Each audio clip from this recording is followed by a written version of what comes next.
Santo povo de Deus, vamos abrir a palavra do Senhor, lá no Evangelho de Mateus, no capítulo de número 17. Mateus, capítulo 17. Que momento abençoado em ouvirmos canções tão preciosas.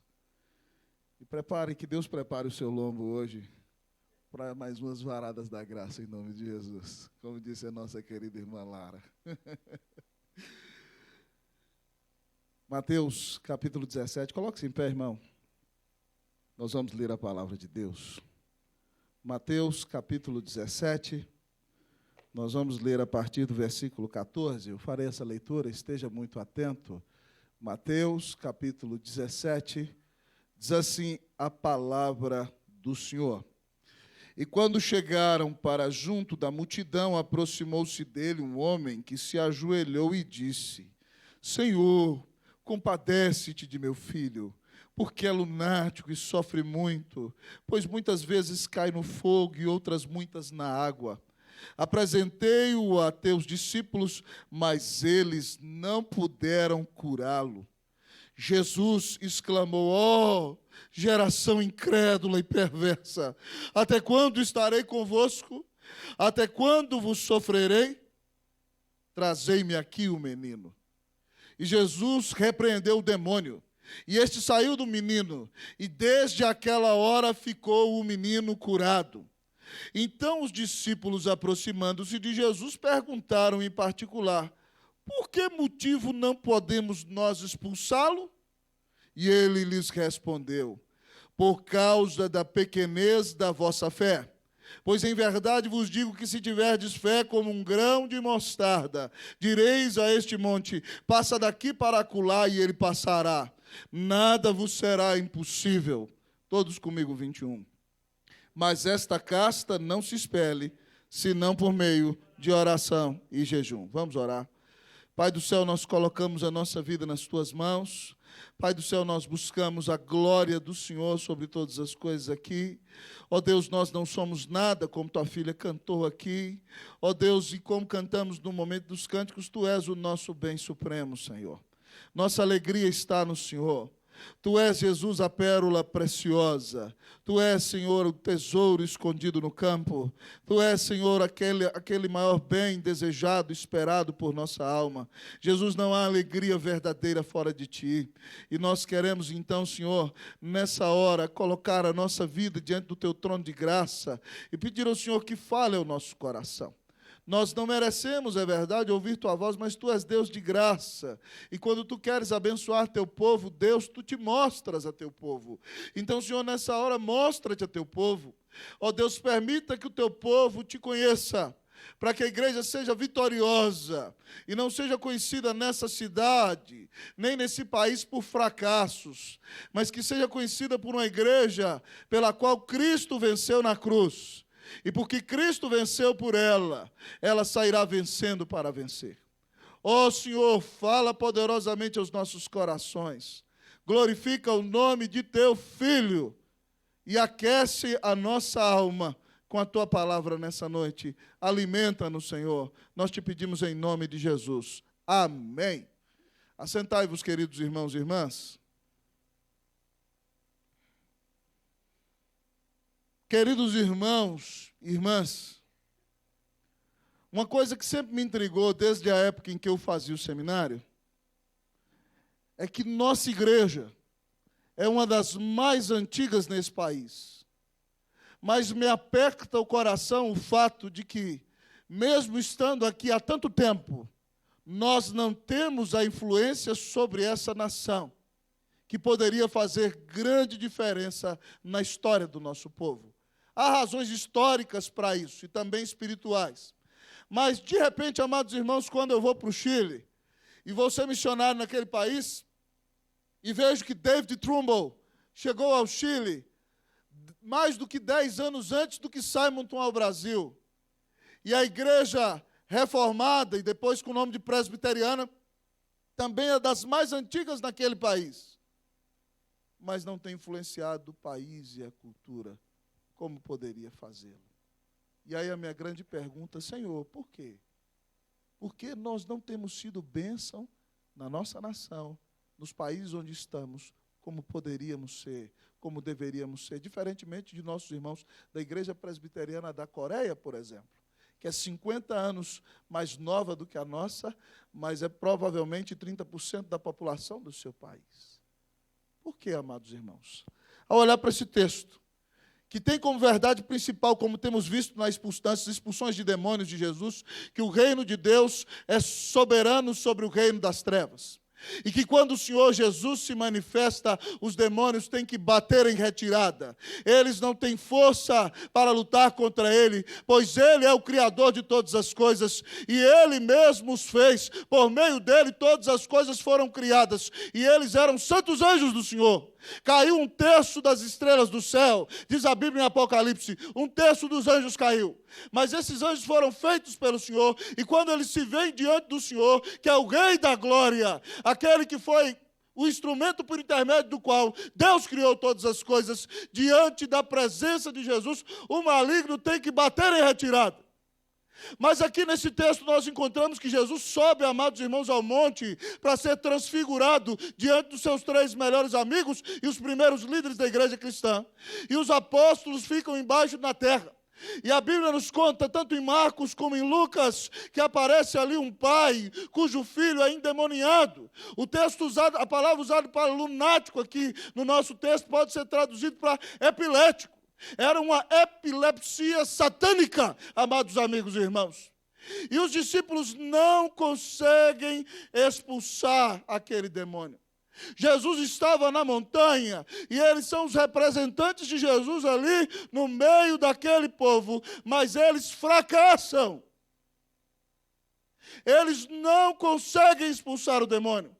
Marcos nos conta que os fariseus estavam falando e zombando, e de repente Jesus chega, amados irmãos, e vê aquele alvoroço e pergunta aos fariseus o que eles estão discutindo com seus discípulos, defendendo seus discípulos. E de repente esse pai grita, explicando essa situação. Os discípulos fracassaram. Ao olhar, amados irmãos, para esse fracasso temporário dos discípulos, eu quero convidá-lo a pensar na sua própria vida. E que você se pergunte nessa noite por que você tem fracassado no seu testemunho cristão. Porque você não tem sido a bênção que poderia e que deveria ser lá na repartição pública na qual Deus te colocou. Porque você não faz a diferença no seu prédio como você poderia fazer. Você morou numa casa provavelmente antes da casa que você mora. O que diriam os discípulos sobre o seu testemunho enquanto você morava naquela casa? Que testemunho você deu para os seus vizinhos ali? Você foi vitorioso no seu testemunho ou você fracassou? Nas escolas onde passou, você tem sido abençoado representante de Jesus ou tem falhado na maneira de testificar o Evangelho? Muitas vezes, como os discípulos irmãos, a igreja tem fracassado. E a grande pergunta dessa noite, na qual o Senhor quer nos abençoar, é a seguinte: por que a igreja fracassa? Por que a igreja fracassa? Em primeiro lugar, o texto nos responde: por causa do afastamento. Por que a igreja fracassa? Por causa do afastamento. Olhe para a Bíblia. Versículos 14 a 16. Eu vou ler o 14, vos convido a ler o 15, e todos leremos juntos o 16. E quando chegaram para junto da multidão, aproximou-se dele um homem que se ajoelhou e disse, vocês o 15.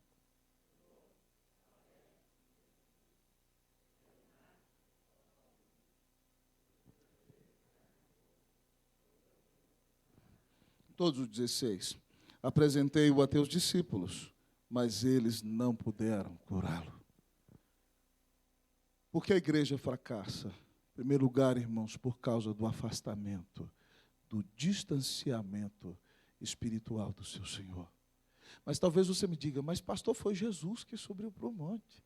É claro, ele foi ser transfigurado e manifestar a sua glória diante de Pedro, Tiago e João, com Elias e Moisés testemunhando e mostrando que Cristo é superior a Elias e Moisés, pois Cristo é o clímax da revelação de Deus.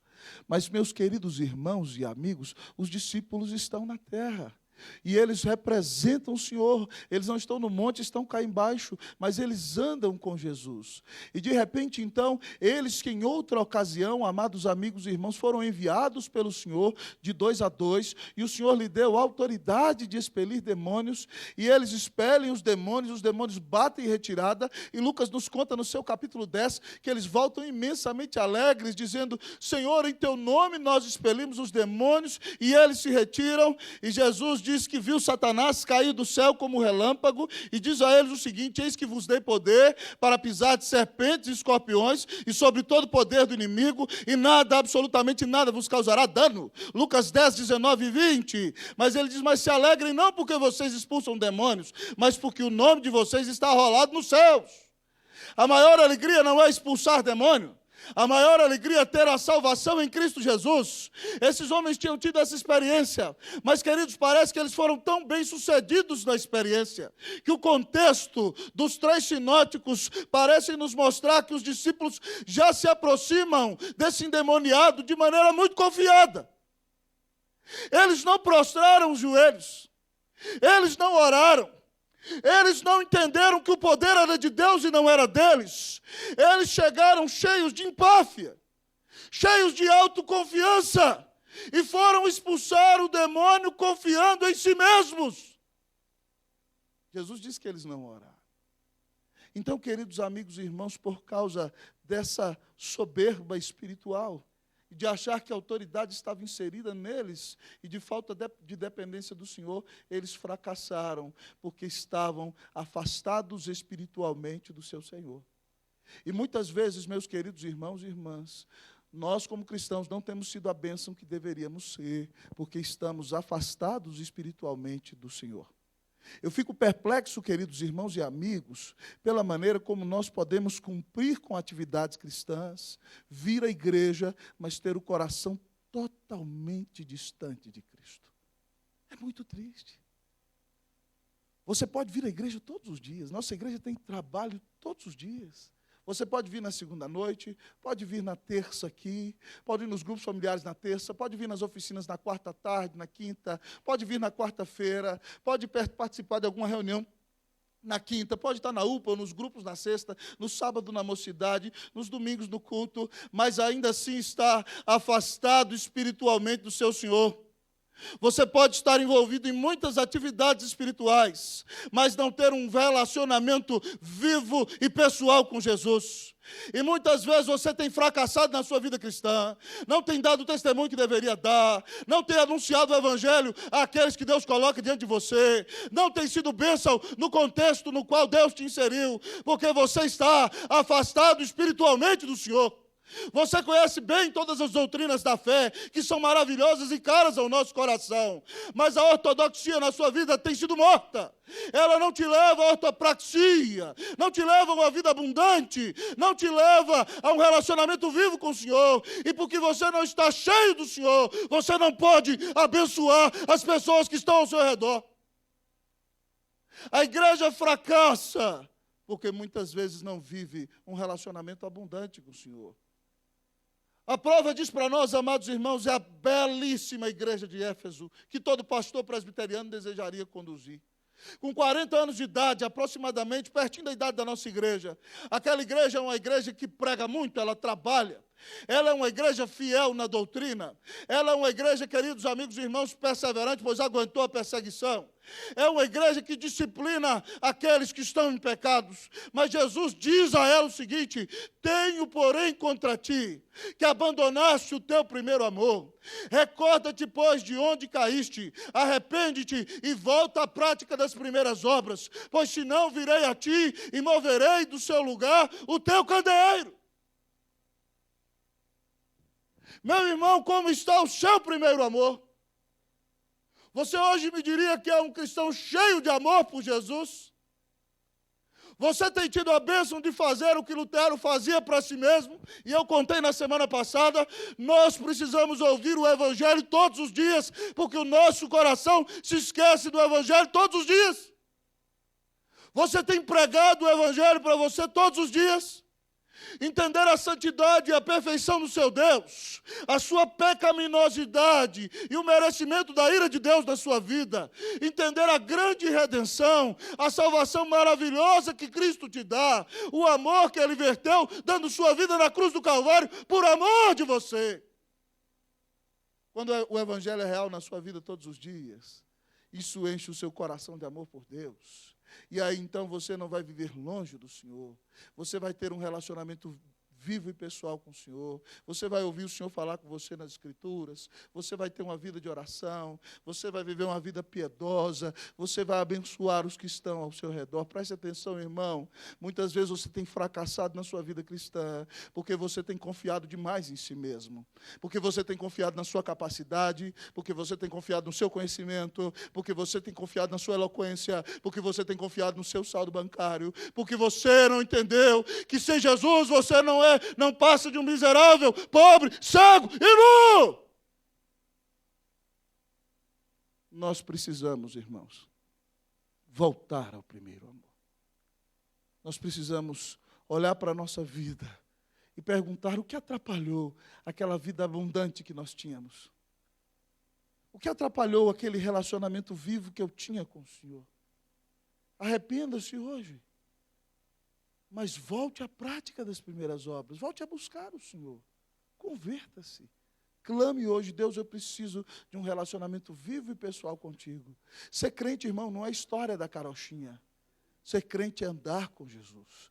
É ter um relacionamento vivo e pessoal com Jesus. Muitas vezes nós temos fracassado como igreja, porque estamos longe de nosso Senhor. Que Deus tenha misericórdia de nós. Que o Senhor ande no meio dessa igreja aqui. Amém, meus irmãos? Que essa igreja seja uma igreja que anda pertinho de Jesus. Que Deus nos dê a vitória, porque nós vamos andar ao lado do Senhor. Mas a primeira razão do fracasso da igreja é o afastamento. Mas nós olhamos para o texto e a pergunta continua. Por que a igreja fracassa? A igreja fracassa por causa do afastamento. Mas, em segundo lugar, a igreja fracassa por causa da incredulidade. Por que a igreja fracassa? A igreja fracassa por causa da incredulidade. Olha aí para o seu versículo, querido. Nós vamos ler a Bíblia agora, todos juntos. Vamos ler responsivamente, do versículo de número 16 até o 20. Apresentei-o a teus discípulos, mas eles não puderam curá-lo. Vocês, o 17.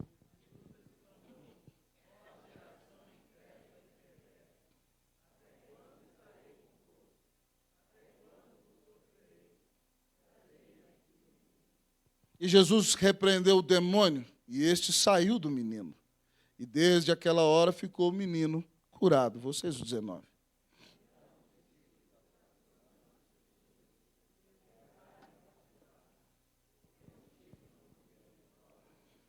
Leiam 20 também, irmãos.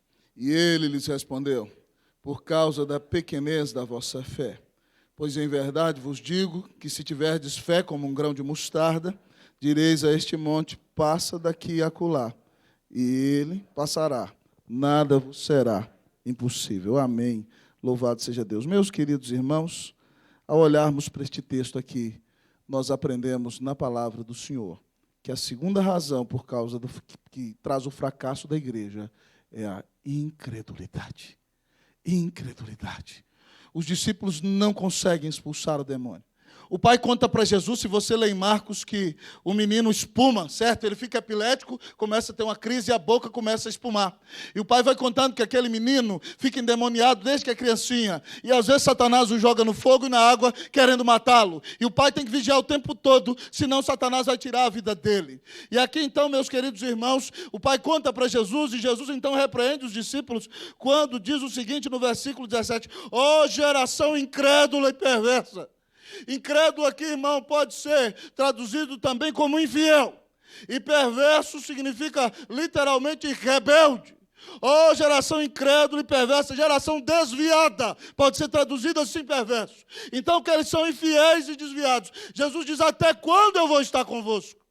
Que repreensão tremenda. Mas Jesus diz mais: até quando vos sofrerei? A ideia é a seguinte: até quando eu vou ter que carregar vocês nas costas? Esse é o significado dessa palavra. E Jesus manda trazer o menino. No nosso texto de Mateus aqui, ele é mais objetivo e economiza palavras. Mas quando o pai traz o menino, há aquele surto de epilepsia demoníaca, e Jesus então repreende o demônio, e o demônio sai do menino. Diz para nós, no versículo 16 de Jesus, Marcos nos conta que Jesus toma o menino pela mão e o entrega para o seu pai. E aí então, depois daquele momento de vergonha e daquela repreensão que os discípulos recebem do Senhor, quando eles já estão com o Senhor em particular, o texto bíblico nos diz que eles se perguntaram ao Senhor: por que motivo nós não podemos expulsá-lo? E Jesus diz a eles o seguinte: por causa da pequenez da vossa fé. Essa não é a melhor tradução, irmãos. A palavra no grego usada não é pequenez da vossa fé. A melhor tradução seria por causa da vossa incredulidade. Jesus aqui não está medindo graus de fé. O tradutor poetizou aqui. A ideia da palavra é por causa da incredulidade de vocês. Por que vocês não puderam expulsá-lo? Porque vocês são incrédulos, diz o texto. E Jesus diz: pois em verdade vos digo que se tiverdes fé como um grão de mostarda, pequenininho, direis a este monte: passa daqui para acolá, e ele passará. Nada vos será impossível. Jesus diz a eles que tudo é possível ao que crê. Jesus diz que eles não conseguem expulsar o demônio, amados irmãos, por causa da incredulidade deles. Mas talvez vocês me digam: mas parece que os discípulos têm uma postura até de muita credulidade. Eles chegam lá e dizem: sai demônio em nome de Jesus. Mas a incredulidade deles, irmãos, não significa falta de ousadia em determinada circunstância, mas significa falta de fé no Senhor.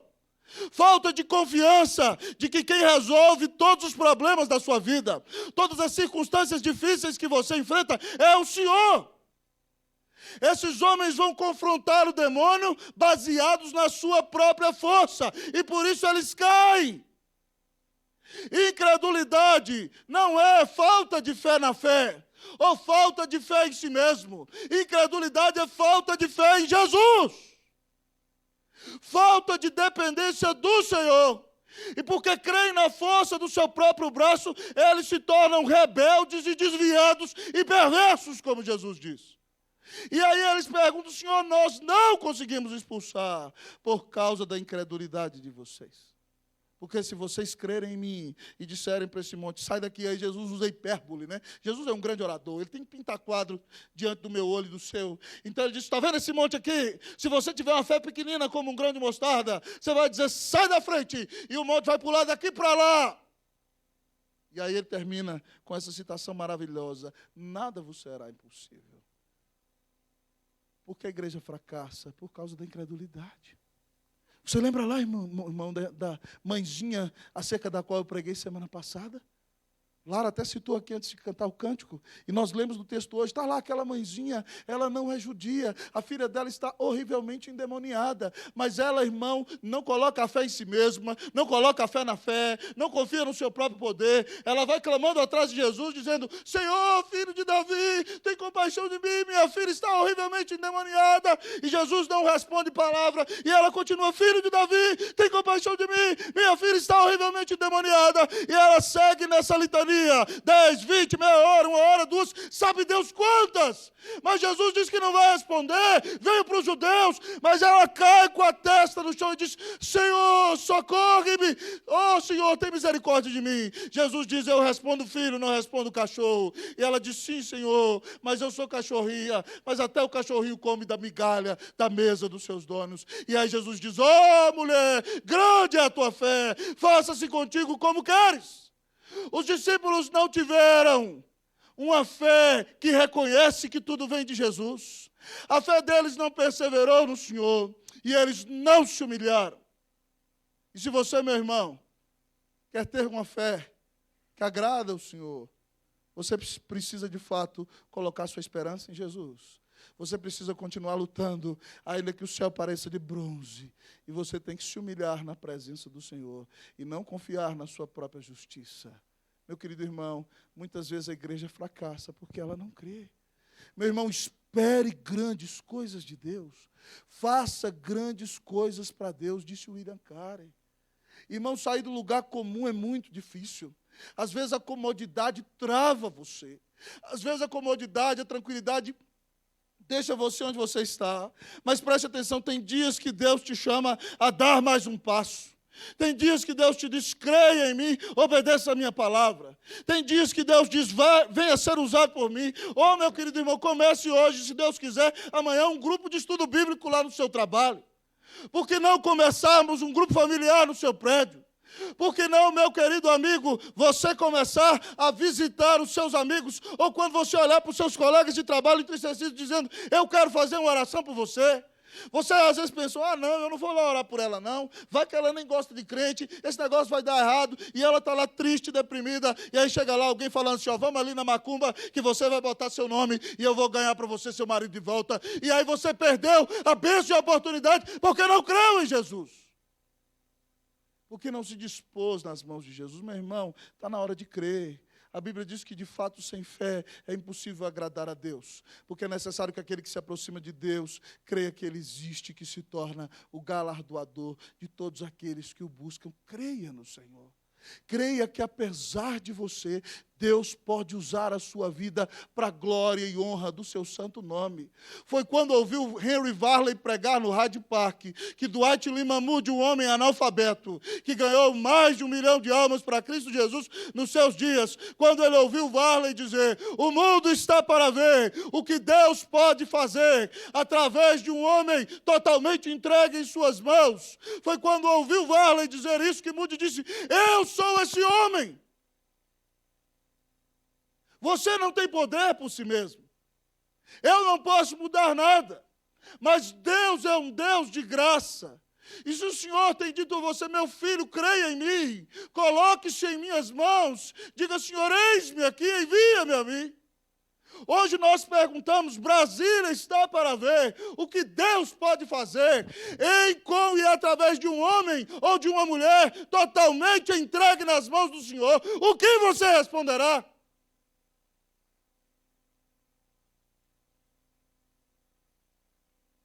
Deus nos livre da incredulidade em nome de Jesus. Nada é impossível. Tudo é possível que quer. Presta atenção, Jesus disse, nada vos será impossível. Em Lucas 18, 27, ele diz, o que é impossível para o homem é possível para Deus.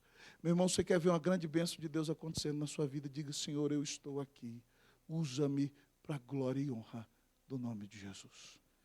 Mas, em último lugar, nossa pergunta salta aos olhos. Por que a igreja fracassa? Por causa do afastamento? Por causa da incredulidade?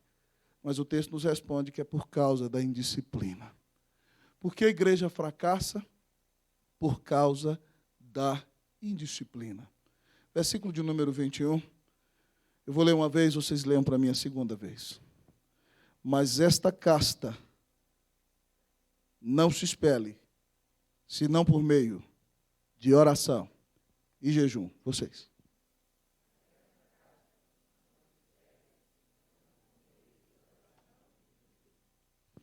Meus queridos amigos e irmãos, nós encontramos aqui esse texto precioso. Ele está entre colchetes na sua Bíblia. Eu vou explicar o que é isso. Às vezes um texto sai entre colchetes na sua Bíblia, é porque ele está em alguns manuscritos antigos e outros não. O texto usado para a nossa tradução, o texto Receptus, um dos mais confiáveis e antigos, tem essa inserção no seu texto. Outros manuscritos antigos não. E aí talvez você fica, pastor, mas e aí, é a palavra de Deus ou não é? Porque está dentro desse quadradinho, ele tem um bom grau de certeza de que o texto é fidedigno. E você não precisa se angustiar, sabe por quê? Porque aqui essa citação é a mesma citação que aparece lá em Marcos 9, 29. E o evangelho de Marcos foi escrito antes do evangelho de Mateus. Mas Mateus também estava ali e presenciou essa cena.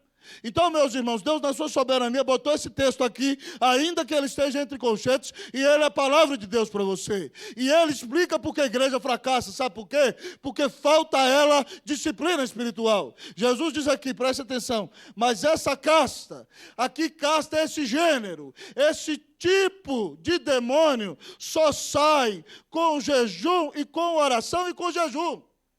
Essa casta não se espelhe somente por meio de oração e jejum que ela sai. Dr. Lloyd Jones, amados irmãos, eu li há uns 15 anos esse texto, pregando no texto paralelo a esse de Marcos. Ele diz que o grande problema da igreja nos seus dias é que a igreja tem um problema de diagnóstico. Os discípulos não sabem diagnosticar qual é o seu inimigo. E porque eles não têm um bom diagnóstico, então eles não têm a reação correta. O Dr. Lloyd Jones era médico, ele disse, se, por exemplo, um homem chega aqui, certo, desmaiado, e eu já mando dar água com açúcar para ele, eu não sei o que ele tem, eu preciso analisá-lo. Como médico, eu vou medir seu pulso, vou ouvir seu coração, e ele vai falando de todo o procedimento. Para tratá-lo da maneira correta, eu preciso ter um diagnóstico certo. E os discípulos acharam que esse era um tipo de demônio, daquele mesmo nível que eles chegaram e só diziam, sai, o demônio sai. Mas aqui Jesus está dizendo mais do que isso, meus queridos irmãos, mais do que um problema de diagnóstico, eles precisam ter uma vida de disciplina espiritual. Eles precisam ter uma séria vida de oração. E a igreja fracassa na maioria das vezes porque há indisciplina espiritual. Oração, querido, significa humilhação. Oração significa depender de Deus. Oração significa que você não confia na força do seu próprio braço. Você só ora quando entende que você é fraco. Você só ora quando entende que depende de Deus. Você só ora quando entende que Deus é quem domina a sua vida. E nada de abençoado vai acontecer com você se Deus não intervir e não abençoar seu coração. Só pode orar aquele que quer conhecer a Deus, aquele que entende a sua fragilidade, aquele que depende de Deus. E como os discípulos estão sobressaltados pela soberba, eles não oraram. Mas jejum também, amado irmão, é uma implicação direta da oração. Porque jejum, como diz John Piper, é fome de Deus. Você só jejua quando você tem tanta paixão por Deus e tanto desejo de conhecê-lo e de perceber a sua vontade para a sua vida, que você diz ao Senhor, Senhor, hoje eu quero me afastar da comida um pouco, para buscar a tua presença, para perceber o desígnio do Senhor para mim, porque me importa cumprir a tua vontade em minha vida. Só ora e jejua quem depende de Deus, meu irmão. Quem está satisfeito consigo mesmo não jejua. John Piper diz que o maior inimigo da fome espiritual pode ser uma torta de maçã, né? Você cai para dentro naquela comidona gostosa, e fica cheio, e esquece que depende de Deus. Você coloca a bênção no lugar do Deus da bênção.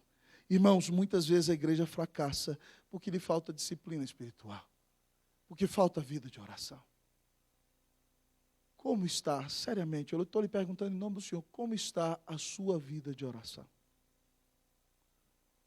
Quanto tempo você passou com o Senhor todos os dias desta semana?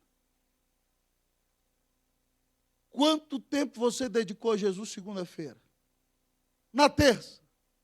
Na quarta? Como está a sua vida de oração? Como está a sua disciplina espiritual? Essa semana, aconselhando alguém, a pessoa que me dizia, pastor, certas vezes, quando eu leio a Bíblia, eu estou com o coração atribulado, apertado, e de repente eu abro um texto e falo, meu Deus, eu li esse texto 20 vezes e nunca percebi que estava aqui. E a pessoa me diz, pastor, é como se o Senhor visitasse a minha vida ali naquele dia e tocasse o meu coração, e no momento de oração, Deus enche a minha alma com a sua palavra. E eu dizia para aquela pessoa, pois é, mas não é todo dia que você lê a Bíblia que as coisas acontecem desse jeito. É por isso que nós temos que ter uma vida de oração constante, de leitura bíblica constante, de jejum a cada certo tempo. Sabe por quê? Porque a gente não sabe que dia o Senhor vai nos dar uma visitação especial.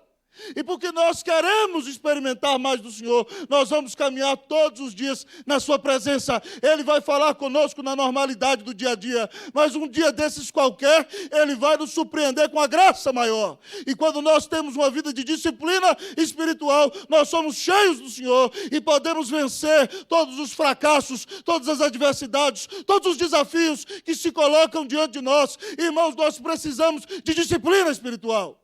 Nós precisamos de oração, nós precisamos de jejuar, nós precisamos de ser cheios de Deus, nós precisamos buscar o Senhor, nós precisamos depender deste Deus maravilhoso. Muitas vezes você fracassa porque falta na sua vida oração, falta na sua vida jejum, falta comunhão com o Senhor, falta leitura das Escrituras, falta intimidade com Deus. Irmãos, preparando essa mensagem, eu parei para pensar. nesses últimos anos, das grandes bênçãos que Deus tem derramado na vida desta igreja. E eu parei para pensar em inúmeras delas, talvez eu me esqueça de muitas, mas todas as grandes bênçãos que nós recebemos aqui, foram todas elas resposta de oração. A chegada de cada um dos obreiros que está trabalhando nessa igreja aqui, foi porque a igreja se dobrou, se ajoelhou e orou. Esse templo no qual você está adorando aqui, nós não tínhamos nenhuma condição, e Deus nos mostrou muitas vezes no meio da construção que nós não tínhamos condição. Foi Ele que fez. Só está aqui, porque a igreja orou. Nossas arquitetas nos disseram, não, a gente faz isso aqui rapidinho, 6 meses. A gente levou 11 meses para receber um habite, para Deus botar a cara da gente no pó e para a gente orar. Quantos irmãos queridos aqui passaram enfermidades terríveis, estão aqui? Nossa irmã Neís está aqui. Por quê? Porque a gente orou. Nosso irmão Ari, eu vi Ari entrando na igreja. Cadê o Ari? Ari, cadê você? Ari está aqui. Quase morreu. Está sentado aqui por quê? Porque a igreja orou. A mãe do Luciano, 2 semanas atrás, quase foi promovida, mas a gente falou, segurou, o senhor deixa a irmã Perolina aqui. Ela ficou, né? Não é verdade? A irmã Flávia, esposa do Roberto, que luta aquela. Porque a igreja orou. Mas não é só, amados irmãos, nesses que ficaram, naqueles que se foram também. Deus nos chamou para a sua glória, mas quando nós perdemos ou nos separamos, melhor, desses irmãos, porque houve paz em nossos corações? Porque a igreja orou. Quando o Senhor chamou nossos filhos que nós queríamos que ficassem aqui, porque nós conseguimos nos levantar? Porque a igreja orou. Porque nós recebemos consolo em aflições? Porque a igreja orou. Porque o Senhor nos tem dado almas nesse lugar? Porque a igreja orou. Porque Deus tem chamado gente para servir a Jesus aqui? Porque a igreja orou. Se a igreja quer vencer e ser uma bênção nesse mundo, nós temos que ter uma séria vida de oração. Meu irmão, leve a sério o que eu estou te falando. Vá para casa hoje e tome uma decisão. Fala, eu vou invocar o Senhor todos os dias.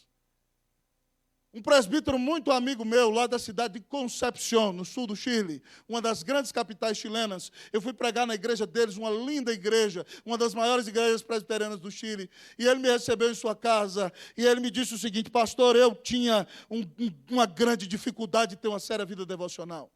Mas eu parei para pensar, Deus, o que é o que eu mais gosto de fazer? E ele disse, uma das coisas que eu mais gosto de fazer é tomar café da manhã. E eu gostava tanto de tomar café da manhã, que botava o café da manhã no lugar de Deus. Né? Então ele disse o seguinte, Deus, eu vou fazer um voto com o Senhor. Eu nunca mais vou tomar café da manhã, se eu não orar e ler a minha Bíblia antes. E ele disse, pastor, eu comecei a levantar 1 hora mais cedo, e ler a minha Bíblia, e orar. E aí o café da manhã deixou de ser importante. Tem dia que eu tomo café, tem dia que eu não tomo. Mas como é maravilhoso começar o dia na presença de Jesus. Será que você vai precisar receber a notícia de uma doença na sua família para vir segunda-feira à noite aqui no Ministério de Oração? Será que você vai precisar receber a notícia ruim de que perdeu o trabalho para parar aqui na quarta-feira e vir ouvir a palavra e orar conosco? Priorize o Senhor. Ame o Senhor. Busque a face do Senhor. Ah, pastor, é difícil. Comece uma reunião de oração na sua casa, irmão. Chama a mulher, os meninos e diz, a reunião de oração aqui em casa é tal dia. Chama os irmãos, vizinhos do prédio, comece uma reunião de oração lá. Vamos invocar o Senhor. Lembra da frase de John Stone? Quando o homem trabalha, o homem trabalha. Quando o homem ora, Deus trabalha. A igreja fracassa muitas vezes porque o irmão não ora e não exerce as suas disciplinas espirituais. Mas e aí, pastor? Quando a igreja fracassar, o que nós vamos fazer? Graças a Deus, irmãos, nós temos um grande Redentor que desceu do monte celestial e veio a este mundo e pisou no chão da existência, enfrentou o pecado, enfrentou o maligno, enfrentou todos os nossos inimigos. E na cruz, amados irmãos, Ele venceu por nós, pagou os nossos pecados. Quando a pedra rolou, Ele ressuscitou, a morte derrotou.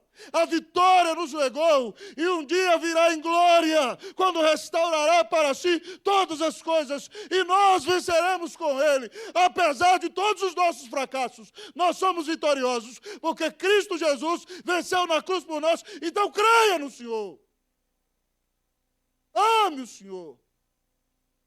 Quem ama o Senhor se aproxima do Senhor. Quem ama o Senhor confia no Senhor.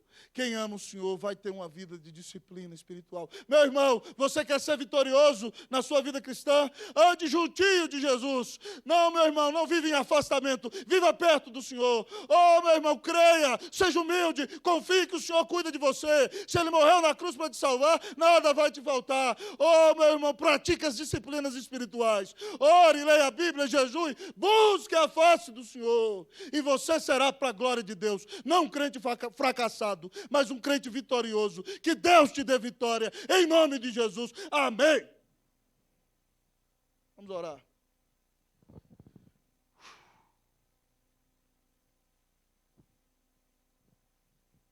Coloque sua vida nas mãos do Senhor, meu irmão.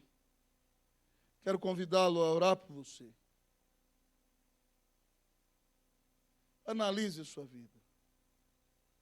Se você tem fracassado em alguma área, peça perdão ao Senhor agora. Diga, Senhor, eu venho à igreja, mas estou longe do Senhor. Estou perto dos irmãos, mas estou longe de Ti, Jesus. Certo? Fale isso com o Senhor, confesse seu pecado. Diga para o Senhor, Senhor, eu tenho sido incrédulo, eu não acredito que o Senhor pode me usar, que o Senhor pode fazer nada na minha vida. A dúvida domina mais a minha vida do que a fé. Mas Jesus é quem ajuda até na hora da falta de fé. E hoje diga, Senhor, me ajuda a voltar ao primeiro amor.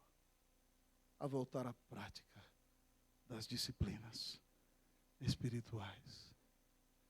Nós vamos cantar um cântico que não estava preparado. Primeiro amor. Neto, toca no violão para nós. Eu vou pedir o Renan para tocar. Nós vamos cantar esse cântico nessa hora.